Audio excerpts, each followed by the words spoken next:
Edition of the Sidelines Pass. I am Chris Courtney, alongside Baxter Colburn and Joshua Thompson, my fellow senior writers at Sidelines.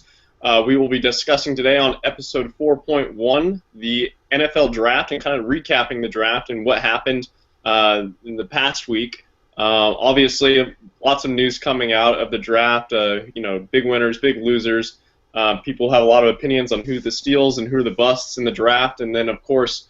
There's been recent news, even as early as or as recent as today, with Dante Fowler going down with a season-ending knee injury, what we suspect is a season-ending knee injury at least, in rookie minicamp today. So, lots to get to. Gentlemen, we'll start with the Dante Fowler injury. A devastating injury for sure for not only Fowler, but of course the Jaguars who drafted him with the number 3 overall pick in this year's draft. A guy who they thought was going to be probably one of their primary edge presences this season. A guy who was rated as one of the top pass rushers in this draft, coming out of the University of Florida.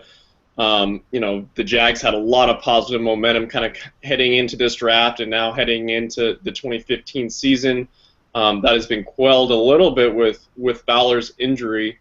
And it's a little bit disheartening, I guess, for a team that has been looking for something, a ray of hope here for at least a few years. It's tough to see them kind of being competitive again this season immediately, especially without the Fowler injury, but you would have suspected, hey, another young player in, get him some experience, and then maybe another year from now or two, they could be ready to contend. Guys, just digesting the information and kind of taking it in. Josh, we'll start with you, and then we'll go to Baxter. What is just your general opinion and take from the Fowler injury tonight or today, and kind of what that means for the Jaguars moving forward? Essentially, the biggest thing that this means for the Jaguars is that they just invested a lot of money in something that fell apart very quickly. But even still, in a sense, you still have to make a 53-man roster. You can't base your whole team off of one guy. So the biggest thing that they can look at this outcome is that they still have this kid for another 3 years. So, yeah, let him sit out a season, which he should be doing in the first place, which any rookie should be doing, unless you're Jameis Winston playing on the Buccaneers. Sit out that season, heal properly, and then just bounce back from it. And while that's going on, if you're the Jags, just sit there and look at, okay, what else did we get from the draft? They definitely got a few good picks in there, and they're still building as a team.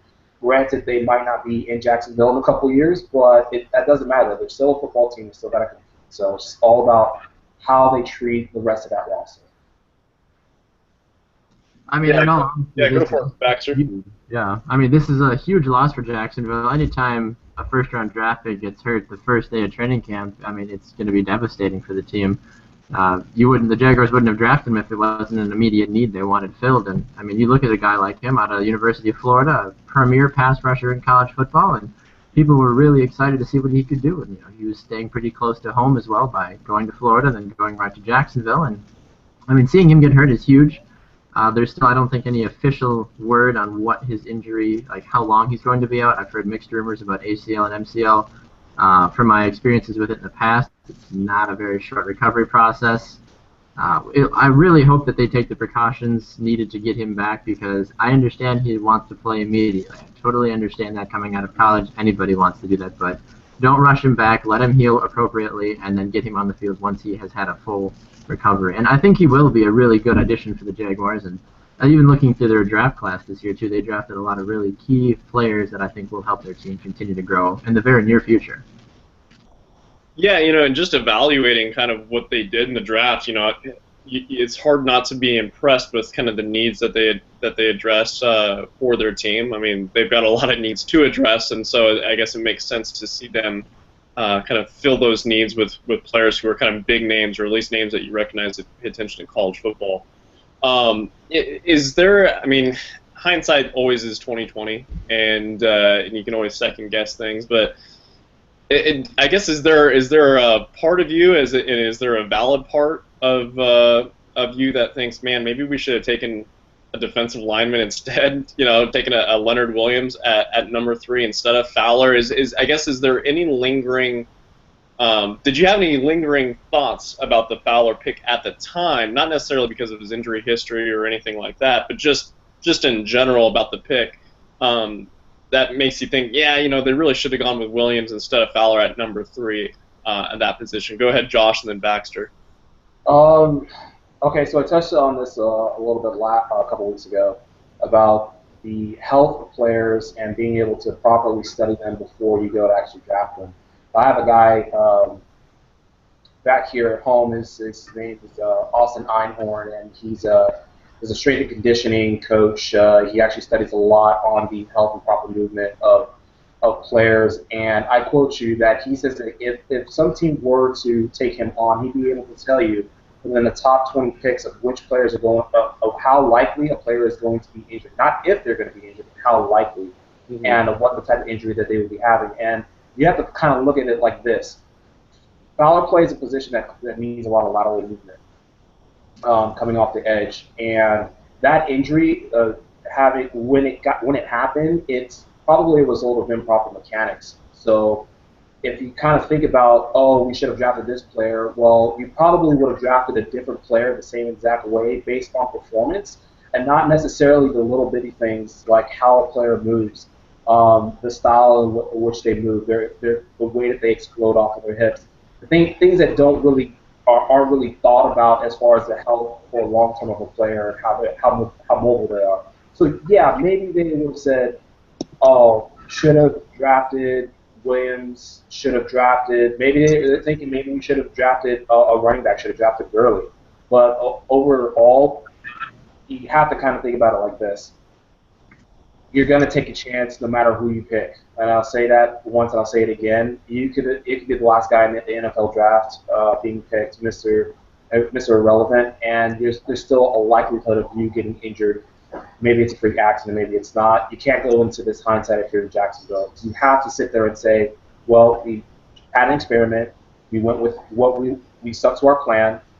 That part of the plan didn't work, but we still have the rest of the plan to adjust to. I think honestly, yeah, no, kind of going on exactly kind of off of what he was saying. No matter which way you look at it, sports is such a weird industry that you could be the first round pick, you could be the 7th round pick, you could get hurt the first day of practice no matter what. We see NFL veterans get hurt first day of practice all the time.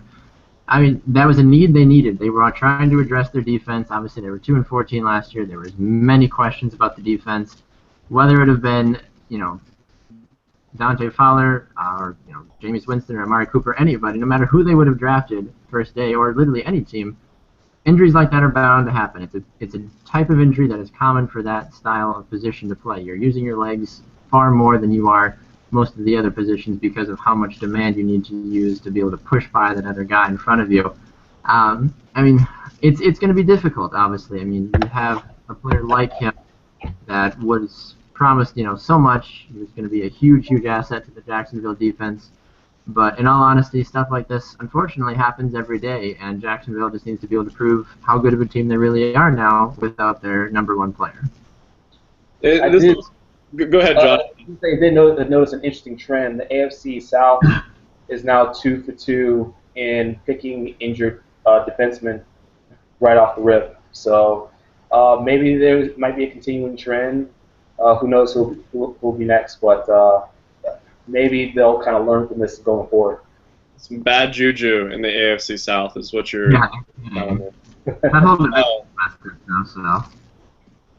Well, the whole injury brings up an interesting question too, and something I want to ask you guys is with that injury kind of happening so far in advance of the season, I guess does it place or does it make you question, I guess, the importance of rookie mini camps? I mean, is it something that is really even necessary? We're sitting here May 8th, and the Jaguars just lost kind of their prized pick and the guy that they expected to be kind of a force this season in some capacity, even if he just a contributor and giving them valuable reps on defense. He is, for all intents and purposes, going to be out for the season. Does the NFL need to kind of look at maybe rookie mini camps and just the off-season kind of activities that teams go through and change that up? I mean, it is football at the end of the day, so you know what you're signing up for. But at the same time, does it still make sense to have these off-season activities so far in advance of the season where it's like you kind of wonder, what are you really getting out of it? Go ahead, Josh, and then Baxter. So there are multiple reasons why you have to have mini camps. First things first, when I went back and started talking about mechanics and that whole thing, you got to get rid of the bad habits early. And that's the whole point of the rookie minicamp. You want to see, okay, what am I going to be working with? Who are we going to be able to shore up? Who are we going to say, okay, kind of maybe on, who are we just saying this guy's definitely not going to cut it simply because of, and it's not just body mechanics. And we're talking about day in and day out activities. What they do as they try to bring together this brotherhood of guys that they're going to have to be together for a good 16, 17 weeks during the season. That's a good about 4.5, almost 5 months that you're going to have to be rooming with someone, that you're going to have to be sharing your life with, that you're going to be sharing shower areas with. It's a lot of things that have to come together. So you have to make sure and weed out enough of the bad habits and enough of the bad juju, if you will, out of those rookies before you bring them in. Because you bring in, I'll make a boxing metaphor for you. You can't take some random scrapper off the street and toss him into the ring and expect him to ultimately perform, even if he's been knocking guys out. I mean, we got a couple of guys in the NFC who were prime examples of that. UFC that have been prime examples of that. And it's the same thing with these rookie minicamps. Yes, injuries happen, but it's a contact sport. You're going to get injured some way, somehow, at some point in time in your life. If you don't, either you're Mr. Incredible, Superman, or something like that, but you're definitely going to get injured. So I don't think that this should be a knock on the minicamps. I don't think the NFL should look at this as something along the lines of concussions. I would say that maybe they could shorten the length of it and start guaranteeing some spots right on as rookies, so that way they're not going as hard and trying to kill themselves out on the field just to make a roster that they're not sure of making. Well, I mean, in complete honesty, I think rookie minicamps are probably one of the most important things for an NFL, for the NFL teams as they continue to build their programs, because let's face it, ESPN, everybody overbills almost every single player, undervalues every single player leading up to the draft. And coaches need to be able to have that time with those players and say, okay, enough of what Mel Kiper's 83,000 mock drafts say about you. I really just want to see what you can do on the field, without the other guys here. I mean, this is kind of like a second Senior Bowl for some of these guys because they have to go in front of these NFL coaches and prove themselves again. And I honestly think, especially with a team like Jacksonville, just staying with them as a theme, they've got a lot of openings next year on both sides of the ball. Coaches want to know, okay, if we just drafted J.J. Yeldon, is he going to be a guy that can jump in as a starter right away? Are we going to stick with Toby Gerhardt? What exactly are we going to do there? I mean, these teams need to be able to have this time before they bring in the other players to really see what they're getting, so that they go into training camp in the summer with a full picture saying, all right, we know that this guy's going to be a consistent player. Well, this guy didn't really show up too well. We know he was overhyped, he was underhyped. And coaches can also address that going into the draft next year, saying, well, this is kind of how this worked out for us. But I can see both sides of the argument where it's saying, well, we don't want them getting hurt in May, like you guys said. Why? Now, Dante Fowler's a prime example. He's done for the year. I mean, he's hurt May 8th. The season's still 3 months away. Like, that obviously kills Jacksonville, but at the same time, how is Jacksonville going to get a full understanding of how good of a player he really was at the pro level without running him through all these camps now? And I think that is absolutely crucial, and they need to keep doing it. Yeah. Well, it's interesting. It's an interesting debate, too. You had two other players get injured today at rookie minicamp, both from the Carolina Panthers, and Shaq Thompson and Devin Funchess, both of that team's two top picks, too. Not as serious as Fowler's, but, Thompson went down with a hamstring injury. Funchess had left with severe cramps and had to be actually carted off the field. it does. It does. Name, by the way. What's that? No, I tell you, that's a great last name, Funches. I don't know. Anyway, just had to say that for a second. It's like, that's a great last name. Right. Is that a reason why you think the Carolina Panthers took him in the second round? Because he's got a fun, you know what? We fun name. really cool last names around here. It's funny that you say that, though, because how many times have we seen NFL teams sell jerseys of really weird last name players? Because people just want the jersey of that weird player for that last name, regardless of how good or bad they are. Like, hey, that's a cool. That Funchess is going to be a popular jersey. I can see. Probably, in all honesty. Especially if he produces, hopefully, if he does, live up to the hype. We'll switch gears a little bit and talk about some of the biggest winners and losers coming out of the NFL draft. I want each of you guys to kind of give me who you, in your opinion, who you feel had the best draft and then who maybe didn't have the best draft. We'll go with Baxter first and then Josh and just break down kind of the team that you feel had the best and worst draft. Well, for me, in all honesty, I will try to stay unbiased as a Green Bay Packer fan, born and bred. I think the Packers had an okay draft. They're not one of my best ones or not, just as a side note for you guys. I did think it was interesting, though, looking at Jacksonville and looking at Cleveland, I think both of those players, if you look at the amount of draft picks that Cleveland had and Tampa Bay had 13 draft picks. They had, 12 out of those 13 guys were offensive players, so they definitely helped address all those issues. Hopefully, we'll find out, in all honesty, but, I mean, they took as much time as they needed to help address all of that. Cleveland, they were a little concerning to me, in all honesty. I know a lot of draft experts have given them high grades on their draft, but their first two picks were a little confusing, in all honesty, taking Danny Shelton and then also taking Cameron Irving. We'll kind of see exactly what happens with them, but they addressed a lot of issues on their team. They were struggling on both sides of the offensive and defensive line. Wide receivers, Josh Gordon, who knows what's going on with him for the rest of his career. So they end up going and drafting a guy from there, and their defense wasn't too terrible last year, honestly. I think a lot of people forget about that. Joe Hayden, one of the better cornerbacks in the league, they had a few more players to help him out on the defensive side of the ball. So Tampa Bay and Cleveland for sure are my winners, in all honesty, and then losers, it's difficult because I think I'm more questioning of the one pick more than anything with the Denver Broncos when they drafted Shane Ray, in all honesty. And this is, I'm sure, pure coincidence, but the fact that you bring in a guy that has had issues with marijuana, you draft him to the one state where it's legal, so you're almost giving him an opportunity to make an even more mistake. And I understand he came out and said that, I'm fine, I'm taking care of my issues, I made a bad decision. Totally get all of that, and they do have good players from him to learn from with DeMarcus Ware and then Von Miller. So they've got two big guys for him to learn from, but at the same time, it's hard to really gauge a team like Denver or New England because they don't have a lot of draft needs. So at the same time, though, I wasn't thoroughly thrilled with Denver as a whole. So that would probably be one of my lower teams. So what do you got?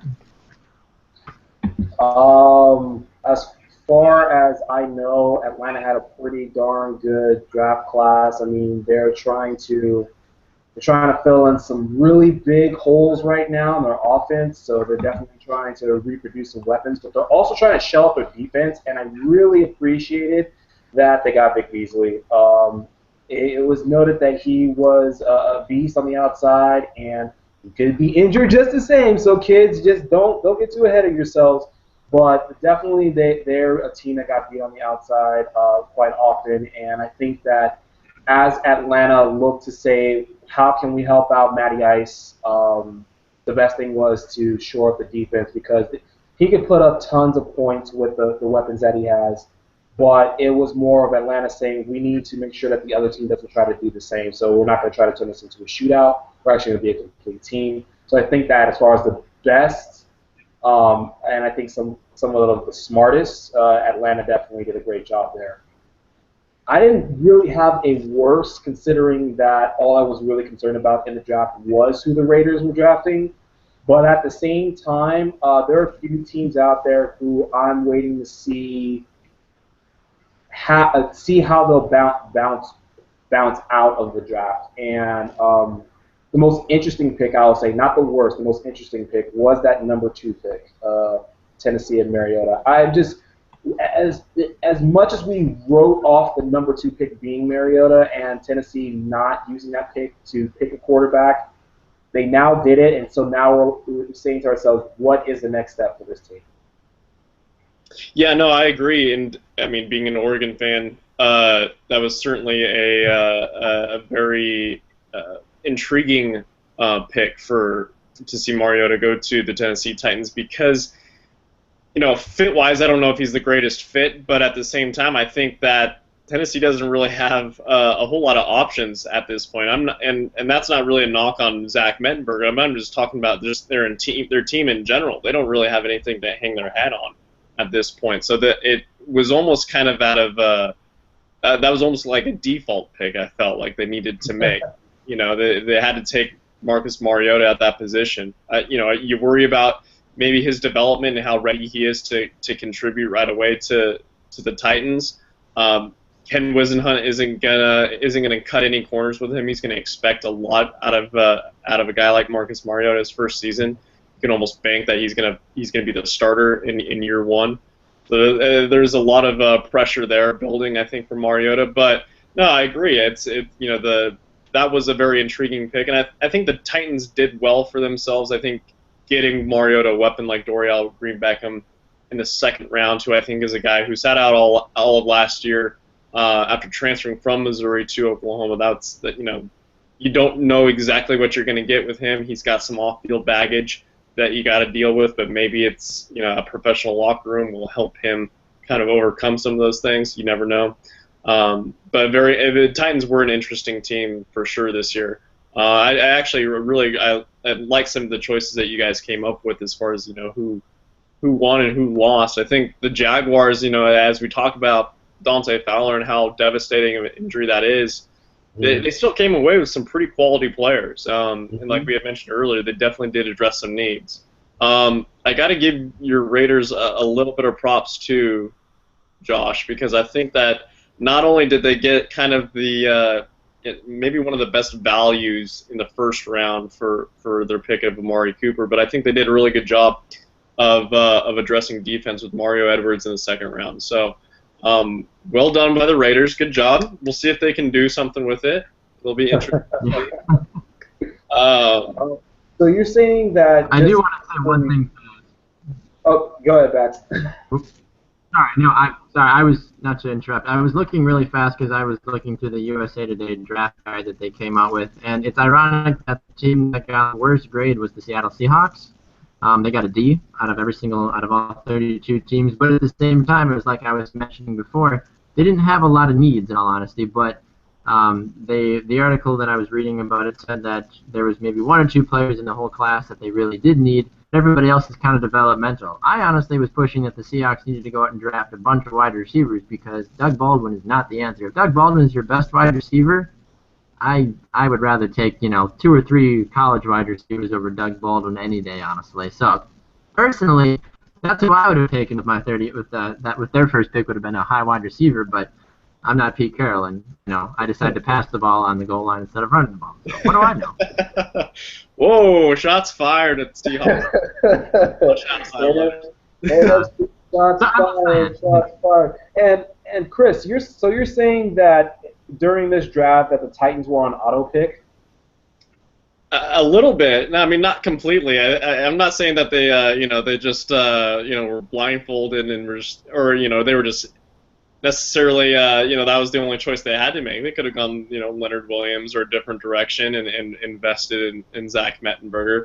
I just think that it's interesting because you see teams do this every once in a while, I feel like, is they feel like they need to take this guy at this position because, shoot, he's the best player available and we just need to have the best player available on this squad. I don't think he really fits Wisenhunt's. I don't think Mariota fits Wisenhunt's model for what he wants in a quarterback. I think if Wisenhunt is willing to adapt to Mariota's game, I think it's a good fit. But he hasn't really shown that in the past, and so that's why, as a Duck fan and who's just very protective of Marcus Mariota, because he is Jesus in cleats. I think as a Badger fan, I could say the same thing about Melvin Gordon as a Badger fan, but that's just me. Not to get too far off topic, but Jesus. Oh my lord. Oh my gosh. Just put the plug in him. Put the plug in him. He's done. He's done. Who's got the Heisman? That's all I'm asking.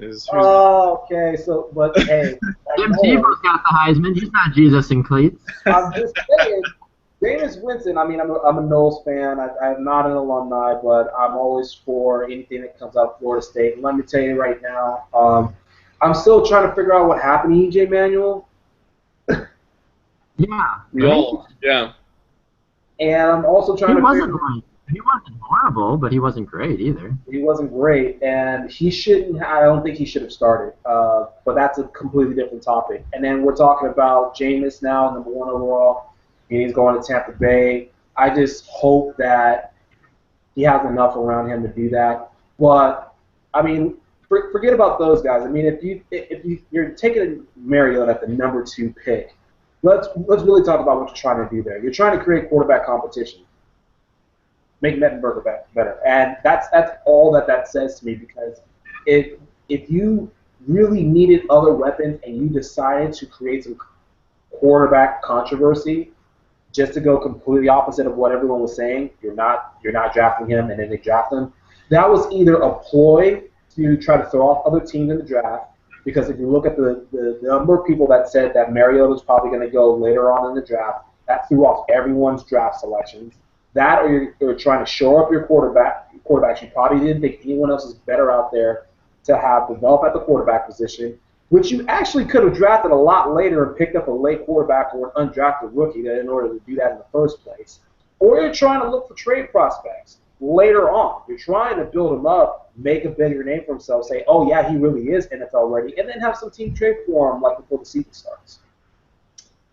Yeah, no, it's again, I'm curious about how that's going to pan out for both sides, because it is kind of a weird and interesting place for the Titans to pick a quarterback who maybe isn't the right fit for them in their scheme. We've only got just a couple minutes left, so real quickly, guys, I want you guys to give me your opinion on the player who's kind of going to make GMs across the league regret passing on him in this draft. Is there one player that each of you guys has your eye on this upcoming season? About 3 minutes left. Josh, go first, then Baxter. I got 3 actually. Sorry to steal thunder here, but I got Rashad Green, Florida State, not because he's an alum, just because I've seen him work all season, and I think that really should have got just a little bit higher. I think he's going to be a really solid wideout this year. You got Jalen Strong out of Arizona State, watching a lot of Pac-12 football, and I think that kid's definitely going to make some moves. And oh my God, did I not tell you before? Todd Gurley, number 10 pick. I told you, dude. Put those 2 running backs together, and we did it. And I'm telling you right now, make some moves. So those are the guys I got as this impact players from this draft class. Okay. Baxter? In all honesty, I'm going to have to play the not biased card in all honesty, but I honestly think that Melvin Gordon is going to make a massive impact for the San Diego Chargers this year, honestly, because they trade away, Ryan Matthews, which is fine. He wasn't that great to begin with, but you look at Melvin Gordon, arguably the best running back in the draft. I mean, you can look at Todd Gurley any way you want to, but Melvin Gordon had a fantastic season to begin with. He had a fantastic college career as a whole, so I think Melvin Gordon will be huge, in all honesty, to help complement what they've got going on out there. And then you can kind of look around at a lot of different players, but nobody else really jumps out at me. You can make arguments for Bryce Petty and Garrett Grayson and saying maybe they shouldn't have gone as late as they did, but at the same time, look at who the Green Bay Packers drafted in the 5th round. They go and grab Brett Hundley. So, in all honesty, any good player can drop at any time. So I'll be really curious. I'm really hoping that I always love hearing those 5th to 7th round guys that end up having breakout years. So I don't have a specific guy in mind, but I'm cheering for that story again this year, because I always love hearing those guys that ESPN was like, oh, they're not very good, but then they come out and have a blowout year, and everyone's like, whoa, they're so good. Like, yeah, Crazy, right? These guys The underdog. hit home runs with these late round picks. Absolutely. I'll give you guys one name, and it's another Duck, but I'm not. Again, this is not a biased pick. I think he was projected to be a first or second round talent if he didn't get injured. Ifo Ekreolomu. I think he's going to be a player that if he can return healthy, is going to be a big time player for Cleveland. That's about it, fellas. We'll wrap this up. Thanks again, everyone, for listening to the Sidelines Pass. We will be back again very soon with another edition. So stay tuned, and thanks for tuning in.